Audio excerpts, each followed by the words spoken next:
تورکیا مەترسێکی زۆر گەورەی هەیە لەسەر هەرێمی کوردستان بە تایبەتی هەر چوار پارچەی کوردستان بە تایبەتی باشوور ئێمە دەبێ بەڕاستی لە کوردستاندا زۆر هەرێمی کوردستان و هەرێمی عێراق زۆر بێخاونە بە تایبەتی لەسەر باشووری کوردستان زۆر مەترسێکی گەورە هەیە. ئێمە دەبێت خاوەن هەڵوێست بین لە بەرامبەر ئەوەدا تورکیا ئامانجی ئەوە هەیە کە دەستکەوتی باش بەدەست بێنێت لە کوردستان وا دەزانن باشوور بێ خاوەنە بەڵام هیچ بێ خاوەن نیە. ئێمە زۆر دەبێ لە خۆمان وریابین بەڕاستی لە هەموو کوچە کۆڵانەکان و لە هەموو شارۆچکەکان سیخوڕێکی باش پەیدا بوون و میکی تۆریکی زۆر بەباشی لە ناو هەرێمی کوردستان پەیدا بووە.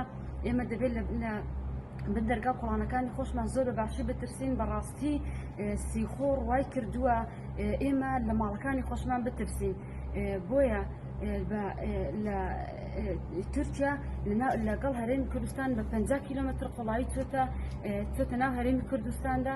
هەرێمی کوردستان و هەرێمی عێراق پێویستە زۆر بەباشی تۆزێک بە ئاگا بن و ئاگان لە هەڵوێستی تورکیا بێت کە بە هەموو شێوازێک ئێمە دەکەنە ئامانج بە بیانی پەکەکە وردە دەیانەوێت کورد بەرەو نەمان ببن. ڕوونەکە دەوڵەتی فاشستی تورکیا ئەو هێرش و داگیرکارانی کە دەستی پێ کردووە ئێستا نیە، بگرە چەند ساڵەمەوە پێش دەستی پێ کردووە. پلانی ئەوەیە بە تایبەت هەموو باشووری کوردستان وە تا دەگاتە ویلایەتی موسڵیش داگیری بکات و بە بیانی ئەوەی کە پەکەکە و بزاوی ئازادی خوازی کوردستان لە باشووری کوردستانە، بەڵام ئەوە تەنها بیانویەکە بەڵکو لە ناوبردنی ناسنامەی گەلی کووردە کە ئێمە بەڕوون یعنی بەڕوونی لەو پلانگەڕیانەوە لەو هێرشانە بڕوانین لە ناوبردنی دەستکەوتەکانی گەلی کوردەوە لە ناوبردنی ناسنامەی گەلی کووردە.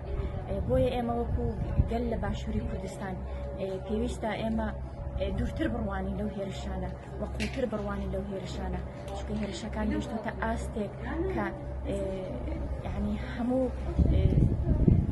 سنوورێکی تێپەڕاندووە بگرە چەکی کیمیایی بەکاردێنی لە هێرشەکانیدا و هەروەها خەڵکی ئێمە دەمی دەکاتە ئامانج. ئەوە ڕوونەکە پێویستە ئێمە وەکو گەلی باشوور لەوە تێبگەین کە دەوڵەتی فاشستی تورکیا تەنها مەبەستی پەکەکە و بزاوی ئازادی خوازی کوردستان نیە، بەڵکو هەموو کوردە بەگشتی.